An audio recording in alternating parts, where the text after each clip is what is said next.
Have you ever felt like your kindness was a weakness? Like the more you gave, the more people took? I thought I was building the perfect life brick by brick. But one knock on the door sent it all tumbling down. This is the story of how my own family pushed me to the edge, and how I found the strength to push back. My name is Allison and I am 28 years old. I thought I had a perfect setup. I was working as a social media marketer, and renting a nice apartment from my parents at a reasonable price. I had been saving for my own place, building my future brick by brick. Then one morning at 7 a.m., my unemployed sister Stephanie showed up at my door with her suitcases. Before I could even process what was happening, my mom called. She informed me that my sister would be moving in with me, and they were doubling my rent. My carefully constructed life was collapsing before my eyes. If you're watching this, drop a comment letting me know where you're from. And hit that like and subscribe button if you've ever had family members take advantage of your kindness. Now let me tell you how this nightmare unfolded. Before everything went sideways, I had a life I was genuinely proud of. As a social media marketer at Digital Pulse, a growing agency downtown, I had carved out a comfortable niche for myself. Our office was this sleek, modern space with glass partitions and collaborative workstations. The break room was stocked with everything from espresso to kombucha. My desk faced a wall of windows overlooking the city, giving me both inspiration and a sense of accomplishment every morning. My salary was decent enough to cover my expenses, and still put away 20% each month toward my future home fund. I had been at the company for 4 years. I had recently been put in charge of our biggest client, a national fitness chain looking to revamp their entire online presence. My boss had hinted that a promotion was on the horizon if the campaign performed well. That would bump my salary up by at least 15%. The apartment I rented from my parents was my sanctuary. It was a one-bedroom place in a quiet neighborhood, close enough to downtown that my commute was manageable. But it was far enough away that I could escape the hustle when needed.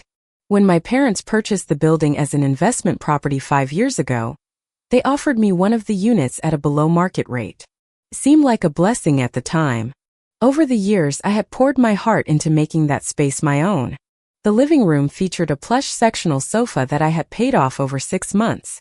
There was a coffee table I found at an estate sale and refinished myself. The bookshelves were lined with my collection of psychology and marketing books, alongside vinyl records I had collected since college. My kitchen might have been small, but I had equipped it with quality appliances that made cooking a joy rather than a chore. The Vitamix blender had been a splurge after my first bonus. The espresso machine was a birthday gift to myself last year. My bedroom was my true haven. It had a memory foam mattress that had been worth every penny. The sheets had a thread count that made hotels jealous. There was a reading nook by the window where I spent rainy Sunday mornings with coffee and a good book.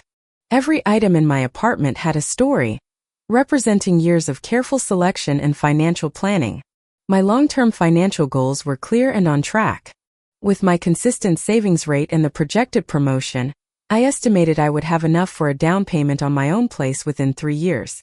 I had even started browsing real estate listings, not seriously shopping yet, but getting familiar with the market and neighborhoods. My relationship with my family had always been complicated, especially with my sister Stephanie. She's 3 years younger than me and had always been the favorite, the one who could do no wrong in our parents' eyes. While I worked part-time jobs throughout college and graduated with minimal debt, Stephanie went to an expensive private university. She changed majors 3 times and had her tuition fully covered by our parents. This pattern continued into adulthood. When Stephanie needed a car, our parents bought her one. When I needed a car, I got a loan. When Stephanie lost her job, she moved back home rent-free. When I struggled after a company layoff early in my career, I was offered a loan from my parents with interest. Don't misunderstand, I loved my family. But I had long ago accepted that there were different sets of rules and expectations for us. I had made peace with it by building my own independent life, one where I didn't need to rely on their support or approval. The apartment arrangement had seemed like a rare win for me, a chance to benefit from family connections while still maintaining my independence. There had been warning signs that my carefully constructed equilibrium was about to be disrupted. 2 weeks ago, Stephanie had texted me out of the blue asking how I was doing. This was unusual since we typically only communicated during family gatherings. Then my mother called to mention that Stephanie and her boyfriend had broken up, and she had subsequently quit her job at the boutique where she had been working as a sales associate. I remember feeling an uneasy twinge when Mom said, "Your sister is going through such a difficult time right now. Family needs to stick together." At the time, I nodded sympathetically over the phone, not realizing those words were foreshadowing what was to come. The night before everything changed, I remember lying in bed scrolling through Pinterest. I was saving ideas for a kitchen backsplash project I was planning. I had no idea that within 24 hours, my plans and my peace would be shattered. The knocking started at exactly 7 a.m. on a Tuesday. I remember because I had set my alarm for 7:30. The insistent pounding dragged me from sleep a full 30 minutes early. Disoriented and half asleep, I stumbled to the door in my pajamas, expecting a package delivery or a maintenance emergency. When I swung the door open, I found Stephanie standing there with 2 massive suitcases and a duffel bag. Her normally perfectly styled hair was pulled back in a messy ponytail, and her eyes were puffy. "Hey sis," she said with forced cheerfulness. "Surprise. I'll be staying with you for a while." I stood frozen in the doorway, my brain struggling to process what was happening. "Stephanie, what are you talking about? What are you doing here?" She pushed past me, rolling her luggage into my living room. "Mark and I broke up. Actually, he cheated on me. Can you believe it?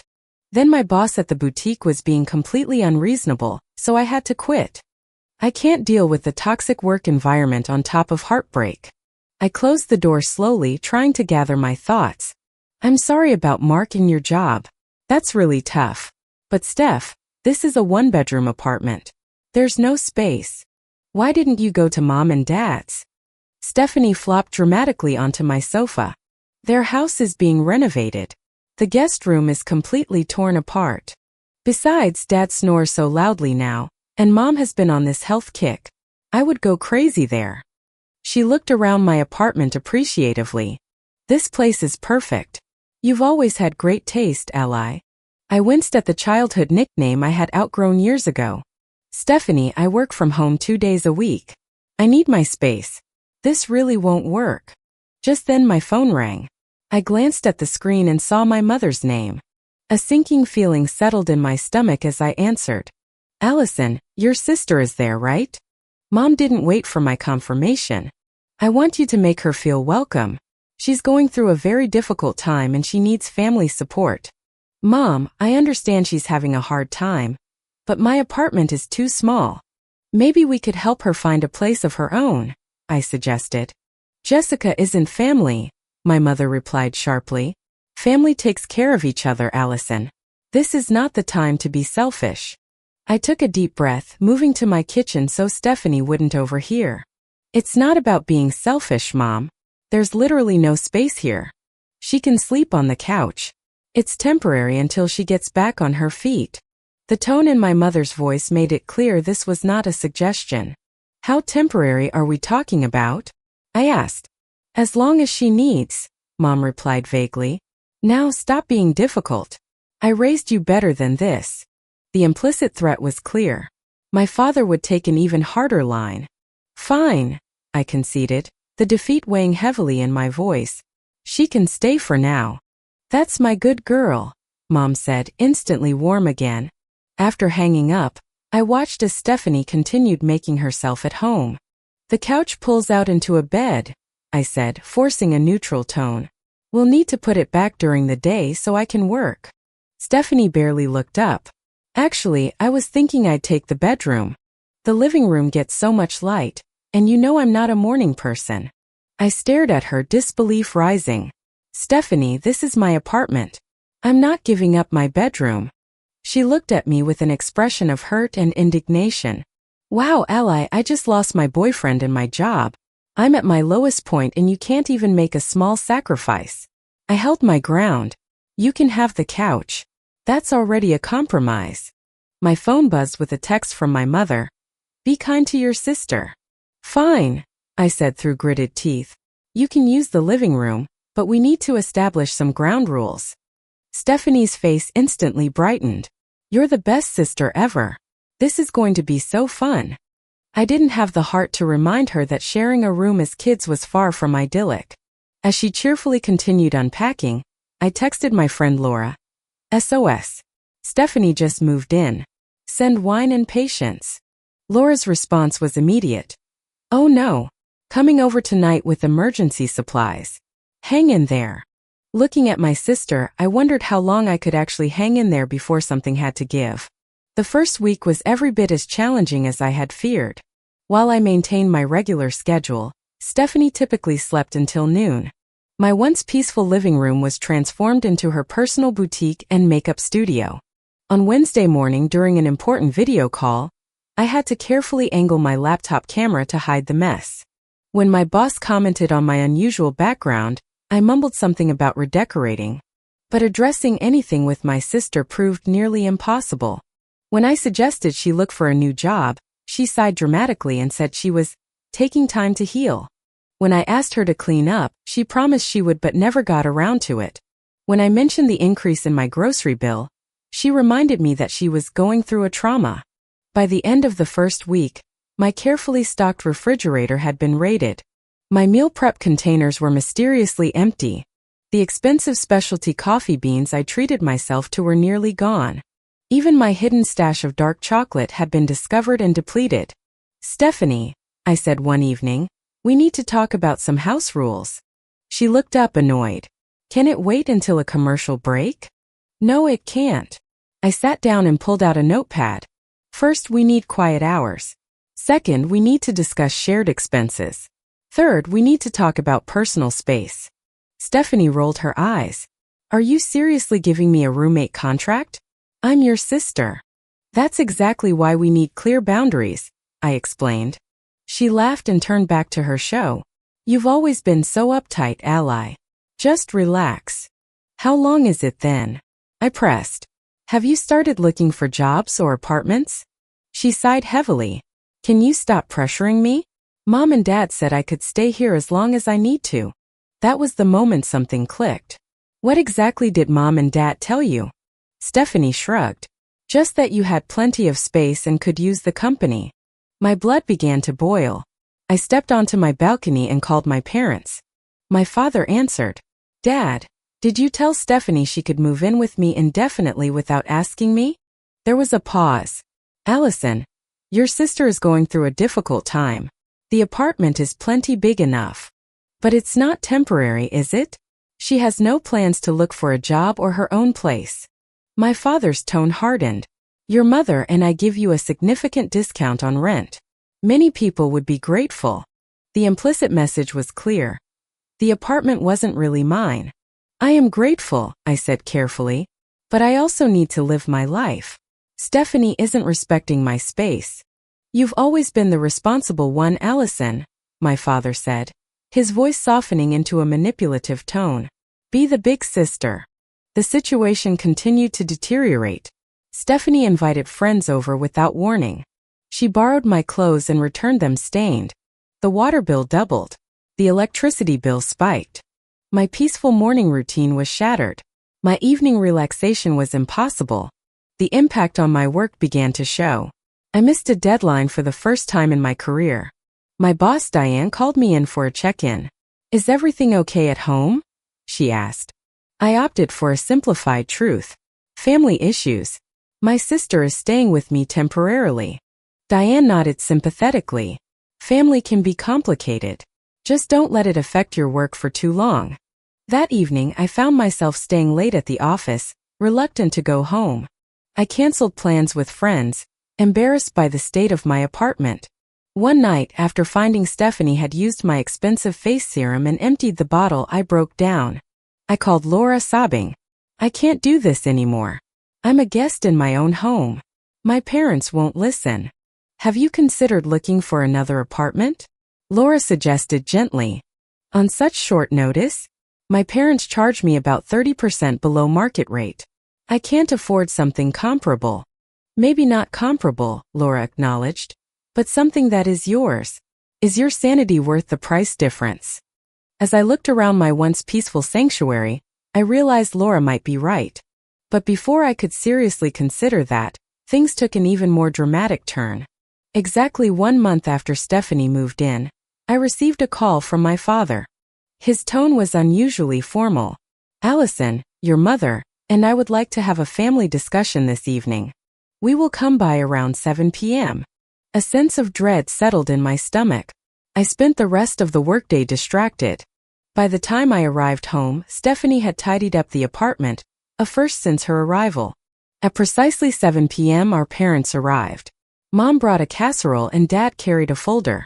We sat around my small dining table. My father cleared his throat and opened the folder. "Allison, given that the living arrangement appears to be working out, we need to make some adjustments to your rental agreement." I froze. What kind of adjustments? My father slid a paper across the table. "We will need to increase your rent starting next month. The new amount will be double what you are currently paying." I nearly choked. Double? Why would you double my rent? "Well, there are 2 people living in the apartment now," my mother chimed in. "But Stephanie isn't paying anything," I pointed out. "She doesn't have a job." "Which is exactly why we need to adjust your rent," my father explained patiently. "We need to cover the additional expenses." I looked at Stephanie, who was studying her plate, a small smile playing at the corners of her mouth. She had known. "Let me get this straight," I said slowly. "You want me to pay double rent to cover Stephanie living here?" "Now, Allison," my mother said in a warning tone. "Stephanie is family." "Then why is the support always one-directional?" I asked. My father frowned. "That's unfair, Allison. Your sister has had some bad luck." "Bad luck or bad choices?" The words slipped out. The table fell silent. Stephanie's eyes welled with tears on cue. "I can't believe you would say something so cruel," my mother scolded. "After everything we've done for you." "I have paid rent faithfully every month," I countered. "This was a business arrangement." "And now the arrangement is changing," my father said firmly. "The new rent will be effective from the 1st of next month. The new amount would eat up nearly 70% of my monthly income after taxes." "I can't afford this," I said simply. "Then perhaps you should look for a better-paying job," my father suggested. The casualness with which he dismissed my financial reality made something snap inside me. "Or," I said, my voice steady, "I could just move out." There was a moment of silence before all 3 of them burst into laughter. "Move out? To where?" my mother asked between chuckles.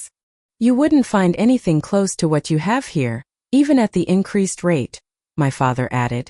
Their dismissive laughter felt like a slap in the face. They truly believed I was trapped. "I'll start looking for a new place tomorrow," I said quietly. My father waved his hand dismissively. "Allison, don't be dramatic. Just sign the new agreement." I took the pen he offered and held it over the paper. Then I set it down without signing. "I'll let you know my decision by the end of the week." After they left, Stephanie tried to act as if nothing had happened. "They're right, you know," she said casually. "You wouldn't really move out." In that moment, something crystallized within me. This was about respect and boundaries.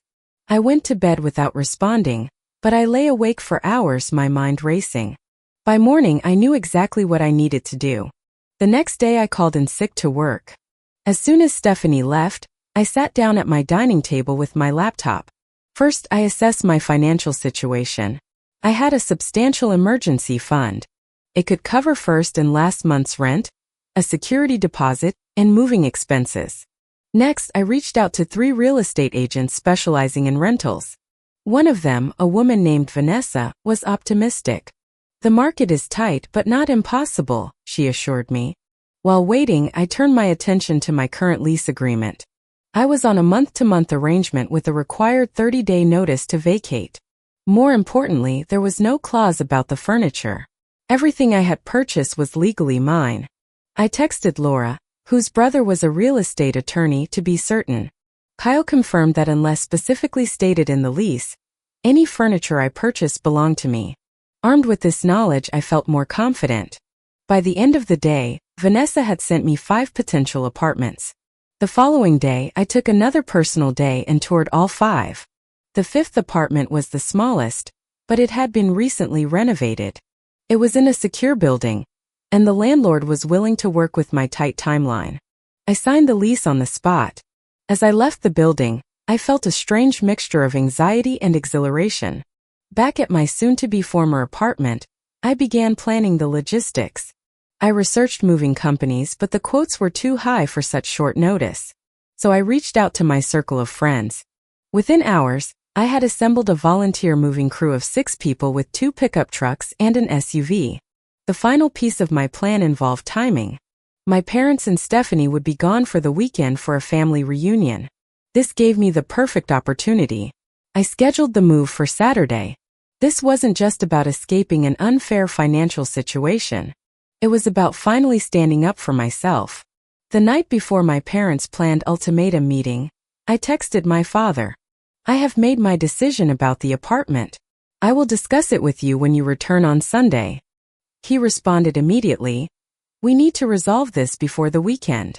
I didn't reply. For once, I wouldn't be following their script. The next 48 hours passed in a blur of preparations.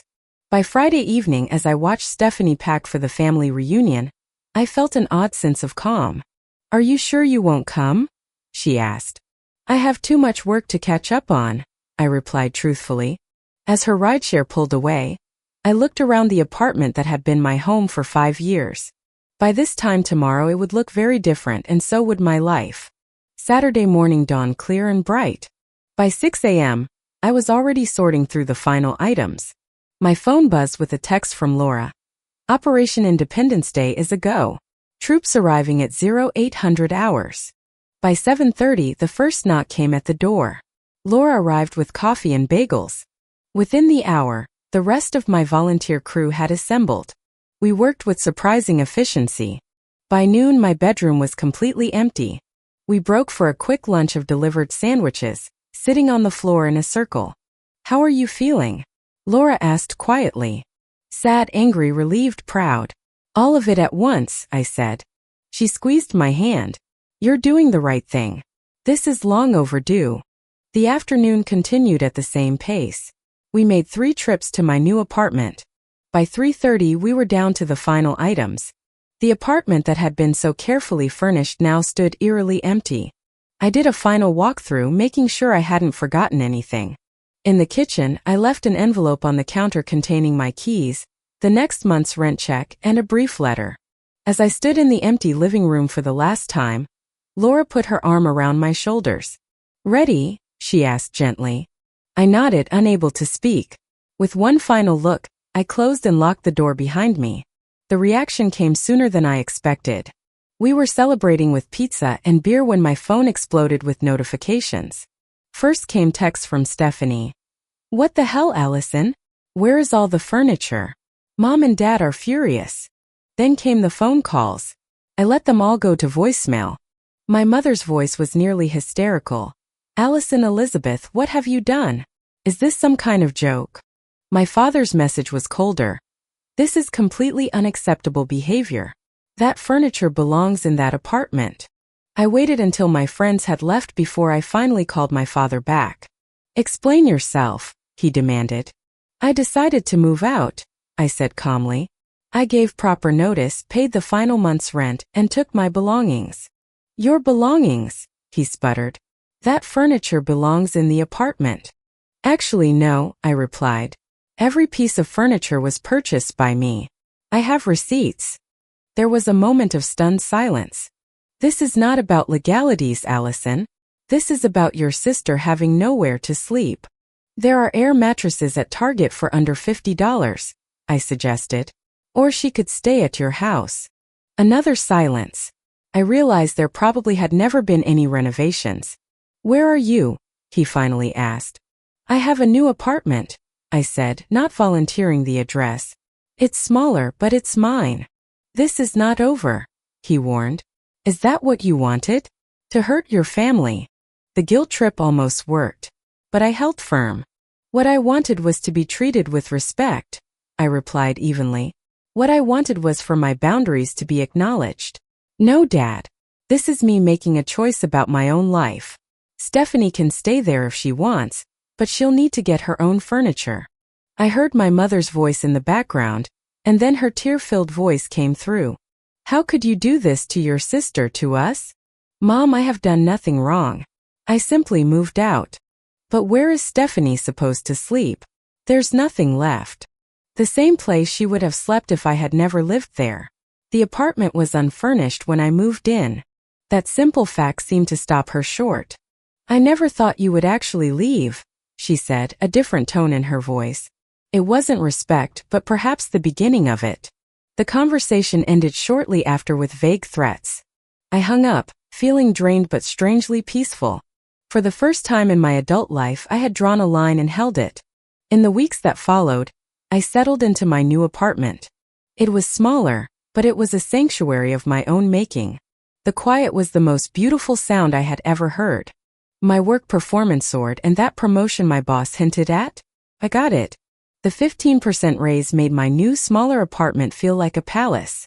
Slowly, things with my family began to shift. Faced with an empty apartment, Stephanie had no choice but to stand on her own 2 feet.